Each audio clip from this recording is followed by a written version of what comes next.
Hi, everyone. Welcome to Brains Gone Bold. This is a show where we talk about whatever's on our mind. We go to places that sometimes even we don't expect, and we certainly step outside of our comfort zone. I am Maria. And I'm Jeanine. Welcome to this journey with us, and we'll see where today heads. Yeah, I like that. Did you notice that we both said welcome at almost the same time? We did. It's pretty good. We're so in sync. We're in sync. This is really meant to be. Oh, it is meant to be. And this is a great topic, Maria. We're talking about how we're meant to be. We're talking about relationships. Are we? Sort really? Yeah. Do we have to? I think so. What kind of relationship? All of them. Ooh. Romantic, Do we have time for that today? Work. Okay. Long-term, short-term, old people, young people, all the stages of life. Wow. It's a big one. It is a big one. We may need multiple episodes for this. We may. Let's get the heavy lifting out of the way, though. Where do you want to begin? Ooh, that's a good question. I think, and you may or may not be on board for this, so let me know. Oof. In one of our previous episodes, we talked a about a lot of different things, but I think in our last episode, we talked about, friendships at work and how in those relationships, because we spend more time with those people when we're awake than we do with our own families, and how those relationships evolve. And so maybe let's start there and move into different places. Okay. Yeah. Okay. Okay. I'm game for that. All right. Let's do it. And I'm going to ask you, when you think about your last, I'm going to say 20 years, as far as career is concerned, would you say that some of your closest friends have come from that era or that phase of your life? Absolutely. Yeah. I would say my closest friends, I mean, there are exceptions. Sure. Certainly, have come from friends at work. When I got married, my matron of honor was someone I had met at work. And, we met at work. Right. I can give you a list of people who became good friends of mine because we worked together. Yeah. I think I've thought about this actually quite a bit over the years.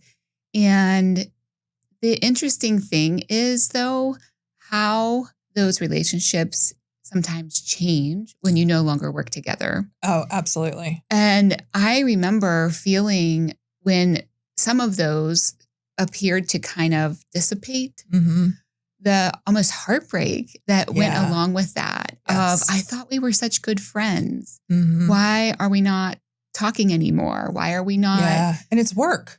Yeah. And I mean, it's work to maintain a relationship. It is. And there is that. I think you used the word, not today, but when we've talked about it before, grief. Yeah. In losing those friendships. Yeah. Yeah. And the willingness, I guess, on both sides to do the work, to keep it up.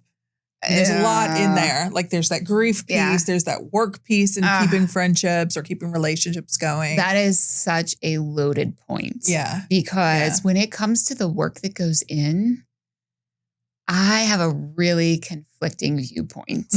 Meaning I think maybe over time I felt like I was the one putting in the work. And in a lot of ways, currently today with the friends that I have, I feel like I'm the one who puts in the effort. Why am I always the one reaching out? Right. Why am I always the one asking to go have lunch or whatever that looks like? I got to a point where I said to myself, no more. I'm not doing this anymore. If it's not reciprocated, or I'm feeling like the effort isn't coming from the other side as much, I'm not going to reach out as much. But then what ends up happening is further distance. So there's this, really conflicting perspective that I have about it. Right. And at my core, I carry this, I'm not going to be the one who does the reaching out. And I know logically that probably ends up hurting me. Yeah. But at the same time, though, if I'm not valued enough as a friend for them to do some work as well, do I even need that relationship in my life? And that's a loaded question. What are your thoughts? I mean, the reason I say it's a loaded question is because we've talked about this. As we've gotten older, it's harder to make friends. And so I want to talk about kind of where you make your friends. But then because they're fewer and far between, can I really afford to not put the work in with my existing friends because I can't lose another one, right? That's why I say it's loaded. I start thinking about, close friends. For the most part, I echo your sentiments. The past 20 years, some of my closest friends are people that I've worked with. Yeah. There are some, exceptions to that, people I grew up with that have always been part of my life. And even family members that are friends because they're contemporaries of the same age. Yeah. And so we grow up together and there's that shared value system, or siblings or whatever that, by default could be your friends. And I know that's not the case for everybody. Yeah. Right. But there's some of those that are built in, and then those others that we nurture. That because we are genuinely interested in that person. And like you, I feel sometimes that I care more about the relationship than maybe the other person is. And while I'm not necessarily a jealous person, I would say with friends, and I see, well, they spend so much time with that person. Why aren't I in this mix? Yeah. But I also acknowledge the fact that I'm not a joiner. Yeah. Never have been. So I don't put myself out there in a way that would even suggest that I want to be there. Right. So it's conflicting. I'm so glad that you're saying this because I wrestle with this so much internally. We've talked about how difficult it is to make friends as at our ages. And for me, it can feel very lonely. Yeah. There is certainly a loneliness component of, I don't have that crew. I came here to this area. I had to fly here yesterday. When I was walking through the airport, I saw a group of women who clearly were vacationing together and having fun. They were about my age. Yeah. And it's those moments where it hits me of, I don't have that. Yeah. I don't have that Do you want group. that though? Like if you were going on vacation with, let's just say, was it 8 women, 5-minute women, 6 women? Like that would drive me insane. Well, I would love it for a minute. Yeah. But I need my alone time. I want to be wanted in that. Yes. Invite me. Yes. So, but my point where I was headed with this is I do think it's important for us to recognize and to own that it's possible the people who don't do the reaching out, it's because those are the vibes we've put out. Yeah. And they assume maybe, it could be incorrect, but maybe assume that either we don't want it, we're busy, we have other things going on, or even, this is a curiosity I have, they think we have other friends that we're busy with. Right. So when I think about specific friends of mine that I wish would reach out more, I wonder, what are they thinking? Or am I even crossing their mind? Maybe I'm not. Right. But if I do. Which I don't like that either. I don't like that at all. But if I do, what are they thinking about who's in my sphere, who's in my circle that I'm connecting with?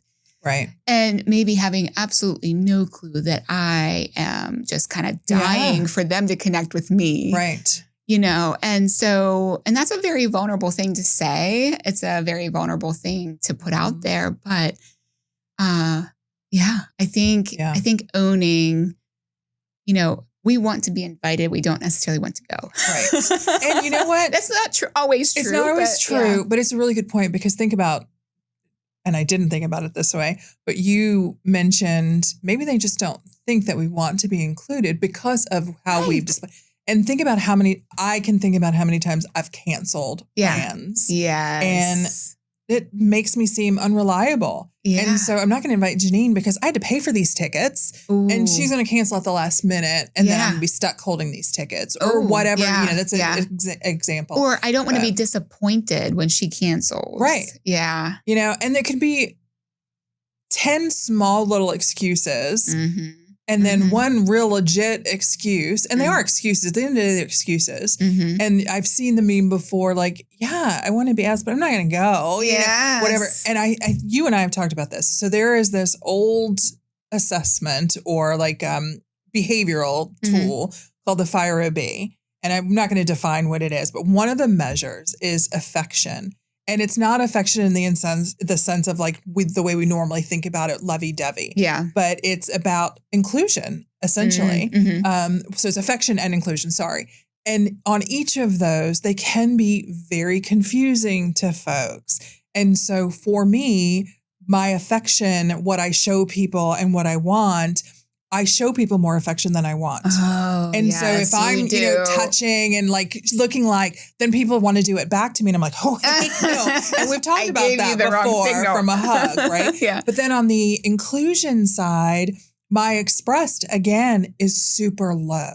I'm only going to include maybe you and one other person if I was having a party because I prefer an intimate setting. Yeah. But if, there's 7 people around me, I want every one of them to invite me. I probably won't go. Right. More than likely won't go, but I do get my feelings hurt. But what am I showing? What am I showing them? So it's a very confusing, message. So you're right. I still want to be included though. Of course. Everyone wants to be included. No, not everybody. Okay. Yeah. Okay. I mean, there are genuinely people who are like, I don't include me. Okay. Please. All right. I'll bring it back to me. I want to be included. Yes. I want to be included. When you talked about inviting to a party, it just immediately took me back to one of the very first moments of my life that I remember feeling excluded or feeling uninvited. And I remember it was 3rd grade. There was this boy in my class who, of course, was the coolest boy who was having a birthday party. And I don't know what the reality was now as an adult thinking back on it, but I remember at the time finding out that there was a birthday party that seemed like everyone else had been invited to but me. Oh, it's so heartbreaking. But me, I carried that, Jeanine, for years, years. And I don't know if that's true. I don't know how many people were actually invited. Let's call him. No, well, he's not alive anymore. Oh, no. Yeah. Oh, we can't, unfortunately, call him. Sorry to get dark there, but he did end up, so, karma, I guess if you want to call it that, he ended up when we were in high school asking me out to homecoming. That's fantastic. So it was a full circle moment. No, you didn't invite me to your birthday party when we were 12. So admittedly, I did not say that, but I wish I had. I do wish I had said that. But point being that it Did you go with him? I did. Okay, that's nice. I did. Yeah. But it feels bad to be left out. Yeah. So when it comes to friendship, we've made a lot of friends at work. What do you think the secret is to keeping friends or making them at this stage in life? Yeah. It's hard. It's very hard. Well, it's hard because now you and I have our own gigs, right? So I don't go into an office daily and I work from home.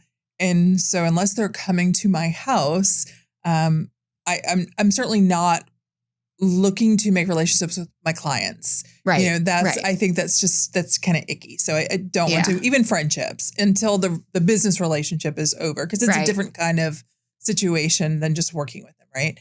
And so I don't know what the secret is because I haven't cracked that code. And I think you have to put yourself out there. And so, like I said, I don't really leave my house unless I've got a gig or something to do. And so I'm not a joiner. Yeah. But I am deliberately looking for ways to put myself in situations where I can interact because my circle has become so small. Yeah. So small. Yeah. And I don't know about you, and I'm interested to hear if you have this as well. I've got specific friends that are for specific things. Ooh, I know without a shadow of a doubt, certain people that I can call if I, needed to bury a body and they would absolutely show up with shovel in hand, no questions asked. It's an extreme example, but then I'm just curious if I'm on that list and I don't know. I also know that if I've got like a networking event and I need a +1 to go, not all of my friends would be somebody that I would consider as that +1, just as much because they would hate every single minute of it. Yeah. As I don't think they'd be a good wingman in that situation because we might end up just talking to each other. And I need somebody who might need to push me in a different way. Yeah. And so do you have like friends for different things that you think have? No, I don't think I do. Not so overtly that. Nobody's going to help you bury a body? Probably. I would help you, everybody. I think you definitely would. Yeah. Yes. But I've never thought of it in that context. So thank you. I'm going to have to start adding names to that list if I can. Lee would help you. Yes, absolutely. Yeah. I was thinking about this on my own before we even brought it up to each other. And about a month ago, I came across this Instagram reel, which I have shared with you. And it was a woman who was basically saying what we are, which is, I'm not the one that people invite. Yeah. I am the one that people call on when they need something. And so that was an interesting, her post got so many responses because people could relate to it so much. Yeah. And after I saw that, I actually sent her a message thanking her for sharing that because it was something I had been feeling without putting words to it. Right. And then I started down this rabbit hole of, oh my goodness, what if we had like a friendship matchmaking app like they do for dating? And what would that look like to be able to just go on an app and find friends? So I started looking into that because I was planning on creating one, and here they already exist, of course, which I did not know. Right. You apparently did. Yep. Have you done them? I haven't, because why? I'm not a joiner. I'm not a joiner, right? Like, I am horrible. I've done dating apps before, and I get more like, no, because it's not really for me, meaning I'm not a joiner. I'm not good at it. I'm not going to put the work in. Yeah. The minute somebody comes at me with, how was your day? Like, it was fine. Fine. I know that sounds silly, Maria, but that's the way I feel. Ooh, like I want something deeper. It's so silly. Small talk. I get it. We're going to, yes, I get it. This is contrary to everything you've told me about yourself. No, which is? It's not. It's because you're looking at it in black and white, and I live in gray. I live in gray. Okay. There's a bunch of it depends. I know small talk is the key to relationships. Okay. So level setting for those who might be listening or watching. Because we have just covered a lot of ground. Yeah, we're going a lot of places here. Jeanine and I have had many conversations about the topic of small talk. I personally, not a big fan, because it is exhausting to me. I want more deeper connections. And Jeanine says that she is a fan because she feels like it's the entryway into those deeper connections, which I have since come around to understanding. And what you're saying, though, now is when you're starting to get to know someone through a dating app, you don't want any small talk. No, you want to get. You want to get down to business. I want a thoughtful entry point. What would that look like? Hey, I read your profile and it looks like we've got this and that in common. Because to me, when you just use the pat, how was your day? You didn't give any thought to it. So, okay, this is important context. When you first said it, I thought you meant generally you don't like someone saying to you, how was your day? No. You're saying if you said it to me, you know me. So I'm going to tell you my genuine answer. What you were saying is you don't want that to be their first thing to you. Correct. Totally get it. Okay. Correct. Okay. That makes more sense to me. Yes. You want like put some effort into it. If you're going to break the ice and, whatever, then put some effort, which is why the friendship app, the dating app, I'm not good at it because some people will be like, oh, my day was great. Thank you for reaching out. And then they'll carry the rest of the conversation along. That's not who I am. And so that's why those don't work for me. Yeah. I'm a better in person than I am online. I am so thankful that I have never had to use dating apps. I'll just put that out there because genuinely, I know there are exceptions. For the most part, I've not heard any good. I mean, I've heard of people, right, that have made great connections, but it is exhausting and I'm not wired that way. I also wonder on the friendship part, is there a big concern of finding people that are a little unstable? Ooh, I fear that not just from the friendship side, but even from the dating side, I would fear that of someone who latches on because they're desperate, because I think of it as you're going into an app because you want to make friends, which I would be there for that purpose. So I don't know why I'm having this judgment. Is there a desperation part that comes along with that you need to be concerned about? Ouch. Because, I mean, you're just saying that I'm on a dating app. So desperation. And truthfully, let me just, it does feel very last resort-ish. I mean, I'm speaking for myself. Yeah. Because I'm not going out. I'm certainly not in the bars. I don't have any mini kids.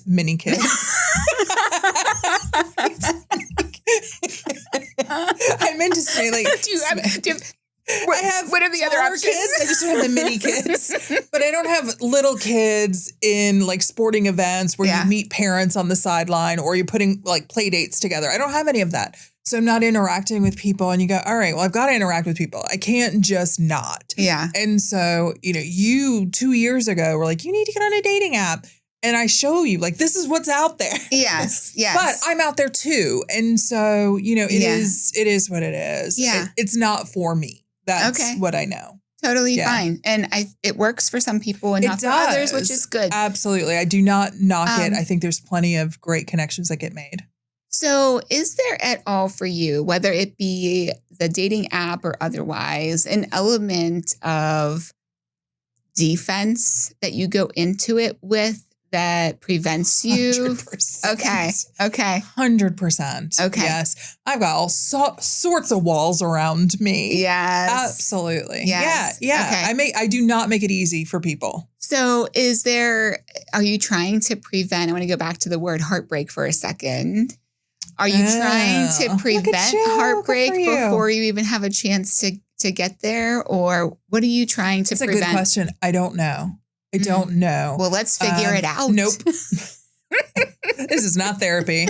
I don't know what I'm trying to prevent, but I will say that even though in face-to-face conversation, I'm naturally trusting. Yeah. When it comes to online stuff, I'm not. I'm waiting for the scam. I'm waiting for them to ask me for money or whatever. I'm waiting for it. And so, yes, I do think I come in with this automatic defense. Now, jaded. Here's it for sure. I have met a person through a dating app, or had met probably 7 years ago.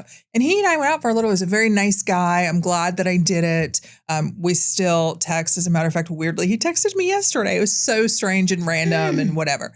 And so it was but it just wasn't the right connection, which is fine. And so I can let it happen that way through it. It's just not a very natural feeling for me. So to answer, am I preventing heartbreak? I mean, I don't really think so. I'm open to having my heart broken, which sounds so bizarre, because I think it's a natural part of, relationships. Have you had your heart broken before? Now, interesting concept, because it could apply to absolutely friendships as well. And I've had my heart broken by a friend deeper than any male-female relationship I've ever been in, because you just I put so much into this person, and then to at some point go, they don't want to be my friend anymore. Why? Yeah. What's wrong with me? What did I do? And they legitimately did not want to be my friend anymore. And I didn't know. Yeah. They just kind of ghosted me. And it was what happened? And then eventually they told me years later. Oh. And interestingly, they told me they were wrong. So they were mad at me for something they thought I did. Okay. And instead of talking to me about it, they just ghosted me. And when I tell you, and it feels a little creepy stalkerish, I started sending her cards. Whatever I did, I apologize. Yeah. I value our friendship, and I'm so sorry that I don't know what it was, and just nothing, no response. And then we were both at the same, it was a friend of mine was getting married, and we were at her little bachelorette party, and she came up and she was like, "It is so good to see you. I miss you." And I was like, "It's so good to see you too. Oh my gosh." And then we sat there and we chit-chatted. Yeah. And when she shared with me what the situation was, and I was like, "I never did that." And she was like, "I know, I realized it after, but it was already too late. Too much time had passed." Believe it or not, it helped me heal immediately. Yeah. I know, and I no longer had any interest in her. You know what I mean? It was you were not interested in saving our friendship. And so couldn't communicate enough to ask me. You didn't have enough respect for me to go, you did this thing that really upset me. Right. And I'm going to have a really hard time trusting you or whatever again. You didn't love me enough to give me that. Yeah. You could walk away when I couldn't. I can't walk away. So, but then I could. I had a similar experience actually in the not too distant past where Yeah. Yeah. It just was all of a sudden we're not friends. And apparently there How do were people some do things. that? Yeah. It's very heartbreaking. It is. It's heartbreaking. And you feel like you don't know what to do. I also am thinking about how we spend time away from people who had been good friends or we've had relationships with, only to come back later in life. And even if it's a few years later and things are different. Yeah. You know, the whole energy is different. Maybe you've changed or they've changed or both. And sometimes it can be really hard to pick back up where you left off. Whereas you have other people who, I have a friend from childhood who literally I haven't seen her for probably 10 years. And I can tell you without a shadow of the doubt, if she was sitting next to me, it would be like no time had passed. Right. Same. So it's just so interesting how it is. You know, do you think it's chemistry? Absolutely. Yeah, I think so too. I think there's a lot to be said. I couldn't like give you any scientific kind of like chemistry is such a catch-all. Yeah. But I really do. I think there's some people that you just vibe with in a different way that like transcends time and space. My old college roommates like that. And then there's some other people in my life. So I want to, if we can, go back to two things. One is the idea of friendship at work, because we've talked about how we both have really made friends at work, and having a best friend at work is really an indicator of how connected or engaged someone is at their workplace. That's a fact. Right. So as a leader previously yourself, have you seen that in your team members, the differences between those who have those strong connections versus not, and how you have? Yeah. And it's an interesting, because as a leader, sometimes it's very hard to maintain that kind of relationship, right? Because there's things that you can't reveal. There's things that you just naturally, I don't want to say have to lie, but you have to keep from somebody who you do consider a friend. And, you know, I find it very easy to understand that work is work and personal is personal. And so when I'm in the office, while I can have a really good relationship with you, there's kind of a stopper in some of the conversations. Outside, you know, that work stuff doesn't impact this. Where some people feel very differently, like, well, we're good friends. Why wouldn't you have told me that? Yeah. Like they have this expectation. And you and I there was a person that I had to release that I thought really highly of and knew that unfortunately she was going to be let go, and it wasn't performance. It was downsizing. Right. And it was very hard, of course. And she hasn't spoken to me since that day. And I get it. I absolutely am not going to invade her privacy or anything else.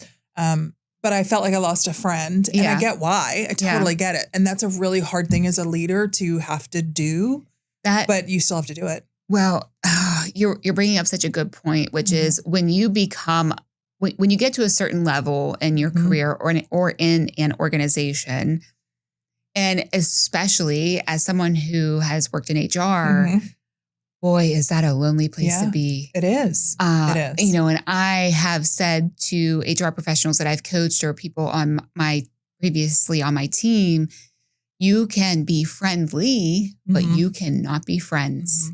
And that's especially true with HR. But I would say, generally speaking, that's true for leaders. Yes. You cannot be friends with the people who are on your team. And that because of things like that. Right. Things like that. It feels isolating.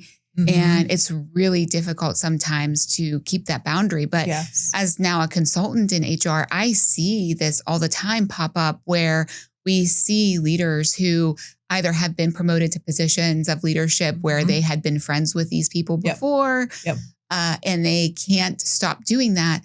And it causes nothing but bad things to happen. Absolutely. Favoritism. I mean, there's so many things that come from it. I don't know that there's a way to prevent it though. You know, I mean, there's boundaries, and unfortunately some people will cross the boundary because of friendship. And I think having a frank conversation, particularly, I mean, we say this in our program, when people are promoted, you have to reintroduce yourself to your former peer now as their boss. And while it may sound silly, they have to see you differently, and you have to set that tone because it can create a really dangerous situation for you. Yeah. It's about, protecting your professional image that you've created. Yeah. And some people might cringe at that when I say professional image, like, you should be whoever you are, wherever you are. And you can still be an authentic and true person with boundaries. Right. Right. And just say, not everyone knows how to have boundaries. No, they don't. I think I've shared with you, and actually through our program shared this when we talk to leaders about it. Mm-hmm. I had an experience early in my career where actually, if she's listening, she'll know who she is, but it was the matron of honor in my wedding. Mm-hmm. We had met at a job. We worked together for a few years, lunch every day, knew each other, hung out all of the time outside of work, became very close. And at the same time, we moved on from where we were to the next place together, without knowing necessarily that, at least on my end, that she was going in at a higher level than I was. And we had been doing the same job. Right. And what ended up happening is not only did she go in at a higher level than I was, but she became my direct supervisor. Stop. It was a very short period of time before I ended up leaving. That was incredibly difficult for me. Yeah. And I had no idea how to handle that, because it was like, I can do that job. Why are you telling me what to do? You're my friend. I should not be doing this lower level job. It's a very difficult place for people to be in on both sides of the aisle, for sure. Not just for leaders, but for the people who when now encroach, or that's not the right word. When you move from that friend relationship, because you're peers, which makes it easier, into a direct reporting relationships, the relationship gets out of balance, and figuring out how to restore equilibrium, if you will, is very challenging. It can be done. Yeah. But we don't always have the tools for that. No. And some people think secrets are currency, right? And so sharing that secret is going to bring you closer to me, when unfortunately a lot of times, because secrets are currency, your secret that you shared with your trusted person then gets shared from them, because they're also trying to trade currency. Yes. And so understanding that undermining is trust really important. So let's bring it back to the friend angle. I'm just thinking, because I could really go into that. I know. There's a lot to this. There is. But that friend thing at work it's natural. Yeah. I mean, it really is natural. And again, at my age, it's very difficult to think about the different places to make friends. So you also had asked the question, or we were trying and then went into about maintaining and managing and putting time into doing the work for the relationships. I think I'm willing to work a little bit more than I used to be at maintaining friendships. And there's one that's coming to mind. So I've had this friend for a very long time, and she is incredibly gregarious. She is a joiner. She definitely is involved in so many things, and we can never go anywhere where she doesn't know 20 people. Yeah. And she's one of those, she's such a good connector with people, that not only does she, oh, Maria, she will also, oh, Maria, how's Vincent? And, how's Lee's business? Like, she just connects and knows. Yeah. Even if she's only met you once. So she's very good. That's also a good memory. It's good memory. She's very good at maintaining that. And so when we go places, her time is taken up with other people and not with me. And so I periodically will say to her, I'm still your favorite, right? You need that validation. I do. I need that validation. And there's this story that I've told her children. I don't even think our kids were born yet. And we still lived in North Carolina. And we went to this restaurant, and we were having dinner. We hadn't seen each other, even though we lived in the same city. She'd just gotten married. Like, there's all this stuff that we weren't able to see each other as much. And so we're sitting in this restaurant, and of course she knows a million people. And this guy comes up and he sits down with us, and he's like, I'm not gonna say her name. He's like saying her name, and he's talking to her, and it's a very lively conversation, and not including me whatsoever. And she is also so nice that she would have never stopped the conversation. Yeah. So at some point I went, hey, it's time for you to go. You were bold. I was so bold. It's time for you to go. She and I are here to catch up. I'm sure if she wanted to see you, she will. And he was like, oh, I'm so sorry. Okay. And he got up and left and she went, thank you, God. Thank you so much. I didn't know how to, because I want to talk to you. And I was like, yeah, you do. But I still remember that and thinking, this is my time. Yeah. This is my time with her. Yeah. Yeah. Because she is that kind of person. Like people want to be in her orbit. And I'm not. Yeah. Not to say that I'm not trying to I'm just, woe is me. It's not that. Yeah. I don't put myself out there in the same way. And so as much as, maybe I want to have this larger circle, do I really? And the answer is no. I like having a few close friends.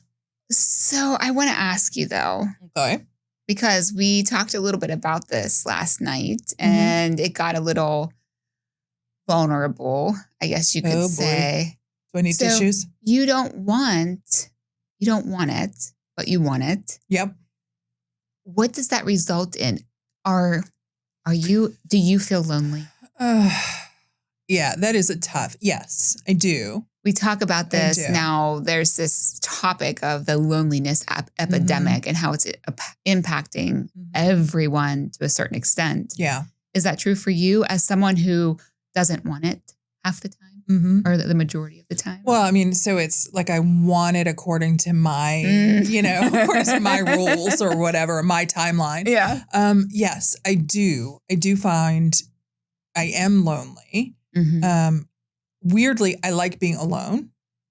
Right. I think there's a difference. There's a difference. Yes. So I like being alone. Yes. But there are times when I want somebody, to just, hey, I'm going to run over and get some coffee. Why don't you meet me up there? Yes. And it's the way I've constructed my life that's not always, I do have some really, really good girlfriends. I mean, you don't live anywhere near me. And so having these opportunities to sit across the table from one another is a gift. Yeah. But I couldn't just call you. Plus, I hate talking on the phone, right? I mean, you know that. I know. So it's not like I'm going to call you and go, hey, let's just chit chat for a little while. Yeah. There's usually a purpose involved in it. Yeah. And then my other girlfriends that are local, they work a consistent schedule. And so they are at work during the day. And at night when I'm done with that, I don't want to have a conversation with you. I'm done. Yeah. And, so there's so many competing priorities. And so there's nobody that if I did want to do that I could pick up the phone and go, hey, let's go do X, Y, and Z. Yeah. Everything has to be so planned. That's the other part. I know. That's the frustrating part. Everyone is so busy. They have lives that are taking them in a million different directions. And but yeah, I would say I agree with you. You know, I feel lonely most of the time. And you just gave a good example. And I was going to ask you, what does it look like? What would help that? And I don't even know if I have the words for it and that would fit into the life that I have. I more connection. All of my now, not all, the majority of my best girlfriends now live in other states. And one of my best girlfriends just moved to another state again. And it's a little bit of this thing. Why is everyone leaving me? Or why aren't you leaving? Why am I not leaving? Yeah, it's a very valid point. Yes. But it gives me an excuse to travel sometimes, I suppose. Yep, absolutely. And I have one of those girlfriends. We started every other week. We do Teams meetings where we connect with one another, which is nice. And I really appreciate it. But at the same time, again, it's like, why is everybody in other states now? And now what? Hence the conversation of how do you make friends at this age? Anyone want to be my friend? Aw, I do. Anyone who lives within a 5-mile radius? I won't tell you where that is, but it's so funny because the other part of loneliness for me is something that we've talked about. It's belonging. Right. So like, who are my people? Where's my crew? I think you used that word before. Yeah. And while I can name people that are my people, the group of women that you saw at the airport, that maybe, I have this romanticized vision of they all are from different states and they flew in and they're going to Jack's Beach or whatever. Right. Right. And so they flew in, met up, and now their shenanigans are going to begin. And I love that. I love the idea of it.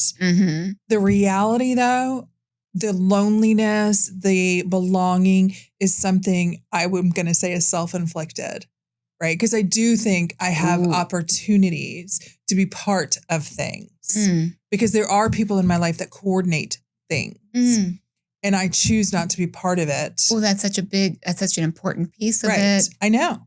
Right. So the loneliness is self-inflicted in some ways. Okay. But because I've done it for so long, I'm at a place where I might choose differently and I don't see the options. Okay. I don't feel like I belong anywhere. Well, what you do about it is you tell your friends, look. No, because that means I have to go through with it. Like, hey, I feel a little change happening and I may want to connect more often than we have before. Friends, my friends. Current friends. Just kidding. Well, that's the other thing. I was thinking about when we were talking about workplace. I have gone into new jobs, especially the one when I moved for it in PA, where I went, I'm not going there to make friends because I'm not staying. I have no desire to be here longer than 2 years. And look I went into it knowing that. And look what I got out of it. And I mean, not just you, right? There's other people that I hope are in my life for the rest of my life. And it was such a lovely experience to have that. But I truthfully went in going, I'm not going to make friends. Yeah. And I mean, I'm going to break my arm trying to pat myself on the back. Yeah. I am the kind of person that people do want to be friends with, which is nice, but I'm super selective in that. Yes. So that's why I say self-inflicted, because I know I could have a wider circle. Okay. But that's where we differ. That is where we differ, where you said, I think the key you said is you do have people in your life who are orchestrating or coordinating these things. I don't feel like I do. Okay. I really don't. I feel very much like anything that's happening is happening without my knowledge or it's not happening. Part of it too is a lot of my friends, again, first of all, other states. I think we might be coming to the crux of it here. But others are in different... make new friends, right? Well, that's what I'm trying to figure out how to do that. I know. But, others are in different states of their life. What? Are you a joiner? Like, so what about you? Would you do the friendship app? Would you join one of those? I don't know. I think I'm more cynical than I should be in order to do that. I think I need to come around to it. We'll see. What about that thing I was telling you about and you said you tried it for a little while. I saw it on Instagram that they're creating these clusters in different communities. Yeah, it was just something I randomly saw. It's called Real Talk or something. Something like that. I do think that's what it is. Yeah, I don't know how I learned of it. I remember where I was when I learned of it and I signed up. It was at that time a future thing will be happening. Recently, I started getting text messages from that group. I think it's starting to get going in the area. And right now it's focused on like moms and the women who are in that group, as far as I can tell, are moms of younger kids. Yeah. So they have that connection point in common where they can get together and talk the mom stuff. I'm in a different stage of motherhood. And so I would maybe try. It's kind of like a meetup. If you're familiar with Meetup, I would potentially try something like that if it felt right. It doesn't feel right yet, but we'll see. Yeah, we'll see. I thought about it too. Yeah. Just, I don't know. It just feels like such a big step. It feels like needing more boldness, honestly. Good point. Right? We need to be more bold. We do. Yes, we do. We both do. Because you can't, obviously we can because we do it, talk about being lonely and say, I'm going to only speak for myself, that I'd like somebody to be able to like call up and go, hey, let's go get a coffee or let's do whatever. But yet not take the initiative to do that. Yeah. I don't want to take the initiative. I want someone else to take it, as we talked about before, full circle.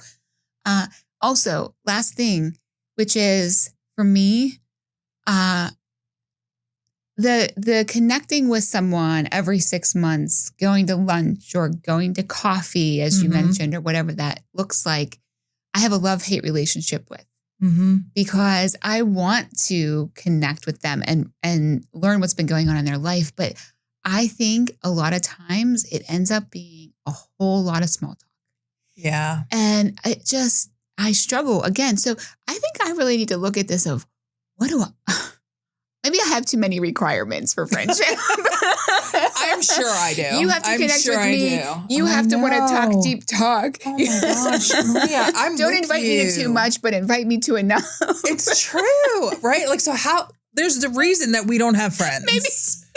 Maybe we just solved the problem. Maybe we did. And, we talk about it all the time with us because we have a similarity in how and what we want in this relationship.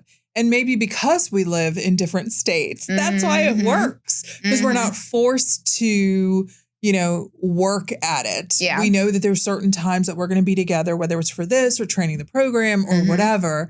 And we've got work reasons to stay connected. Yes. And that's why. But if the only reason to be connected is because we're friends, is that enough? I don't know. Isn't that a terrible thing to say? Oh, you're breaking my heart now, Jeanine. I didn't mean you and I just meant like in general. In general. Okay. Like, do we need to have more connection points in order to really make a friendship work? Right? Like maybe that's what we're saying. Does it come back though, when we were talking about friendships at work, how important they are? Not to keep saying this, but you just said to me, we have a work reason to connect regularly and that keeps us connecting. If we didn't have that, would it look the same? And I know you were talking in generalities, but but I don't know if it would. I don't either. I would like to think so, but I don't know either. So. Okay, so let's take that further. So I just married this couple, right? So I met both of them. You did not marry them. Oh. You officiated their wedding. What do you mean? I'm in a throuple. What do you mean? Let's be clear with this. Okay, so I officiated a wedding for two people that I met at the company that you and I worked with. Correct. And I consider them very good friends of mine. Yes. That friendship consists of memes that we share on Instagram because we do the two of them and me see life as far as in a humorous way similarly. And so we share probably 3 to 6 memes a day. Wow. I know, back and forth. And they're in the same, so I can just send it to the couple. And then, obviously they both send stuff to me. And so that is maintaining our friendship. Because they are also in a different state.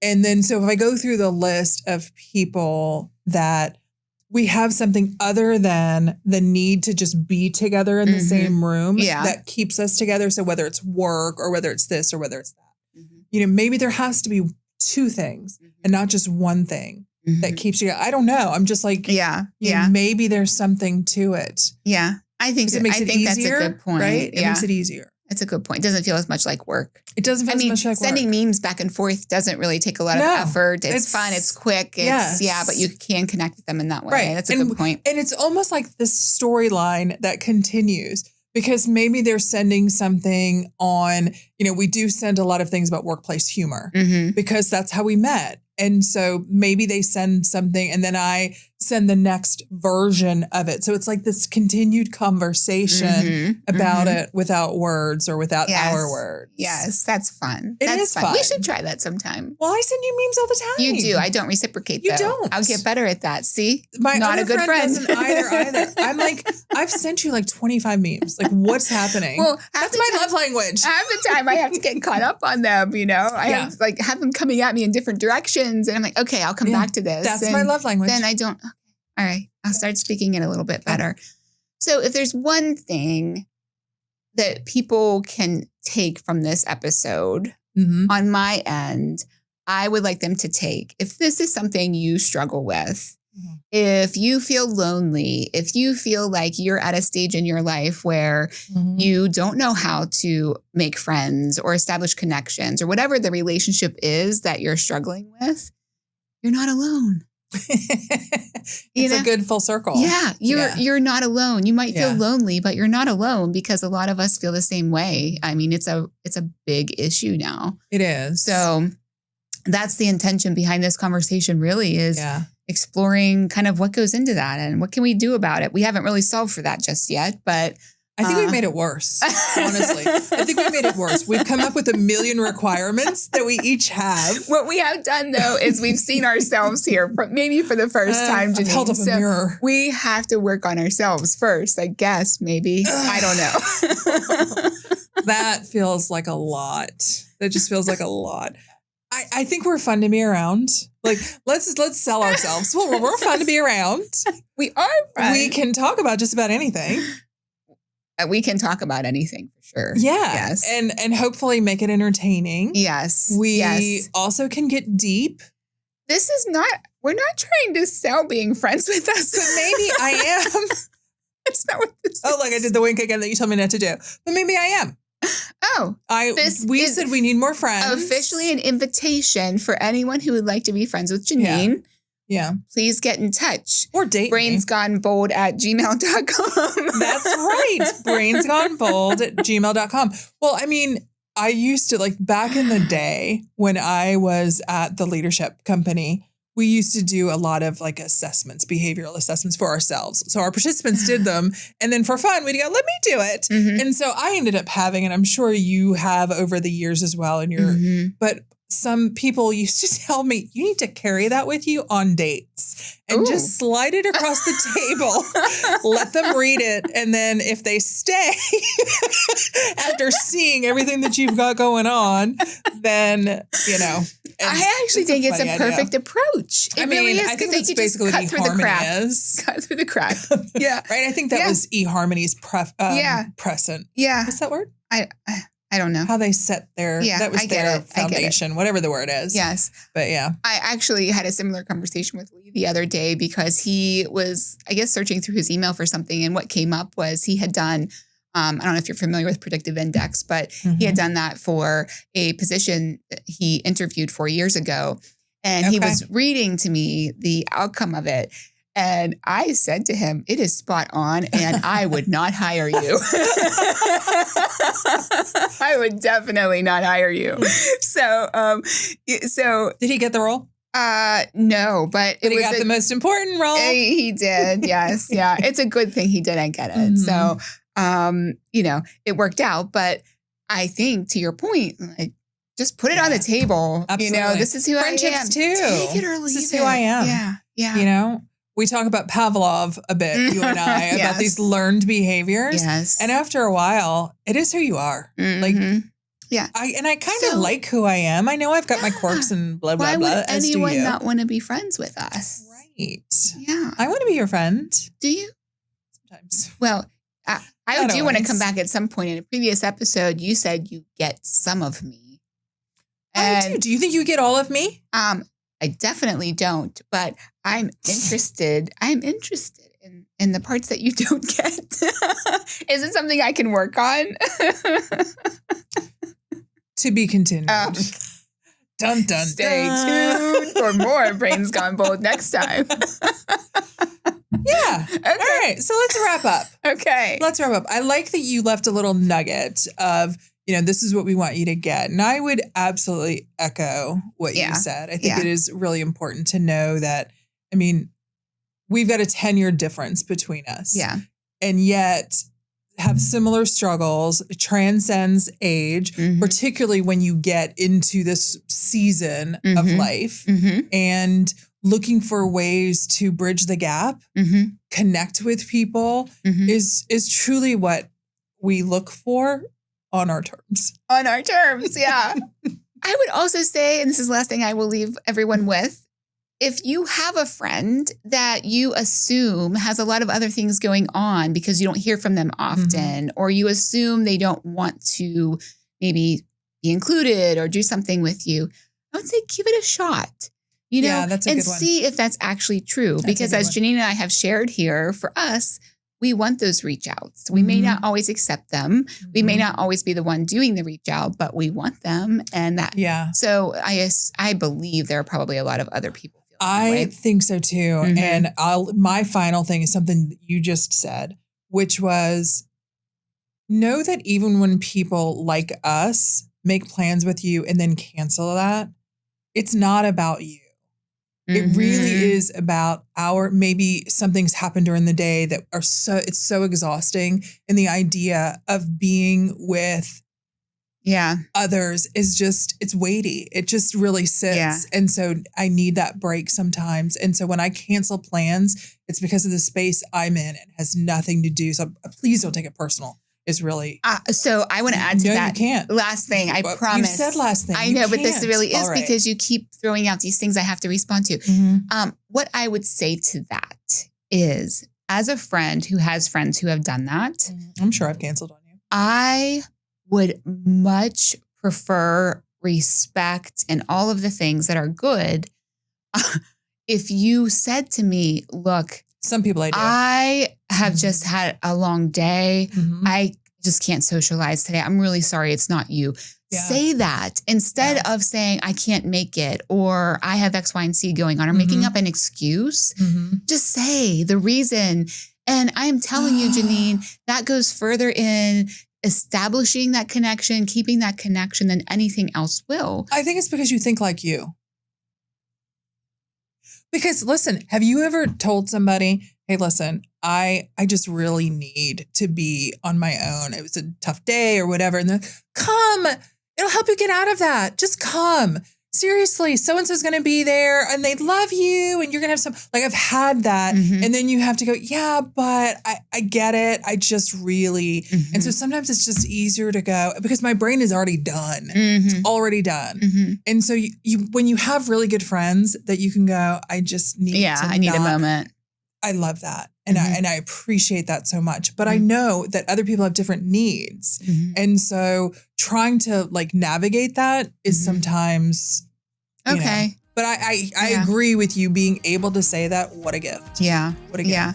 I can understand that pushback being a lot to deal with when you're in that space of exhaustion. Yes. Yeah. I mean, I have very extroverted friends that when they've had a tough day, the first thing they want is more people around them. Right? Right? And that's just not me. It's like, the worst. Come on, I'll make you feel better. Let's go. And it's like, I love you. And you probably would. But just getting the energy to put my flip-flops on and get in the car and drive to the thing, it's too much. Yeah. It's too much. Yeah. So, yes. I love that. Moral of the story, we want more friends, but we don't. Yes. And I want to keep talking about this inclusion and belonging more. I think it's an interesting topic that I think other people need to hear as well. So send us your thoughts, send us your questions, and we'd love to hear from you at a safe distance. I'm just kidding. But until next time, friends. Until next time. Thank you for listening. Thank you for watching, and we'll see you next time. Bye. Bye.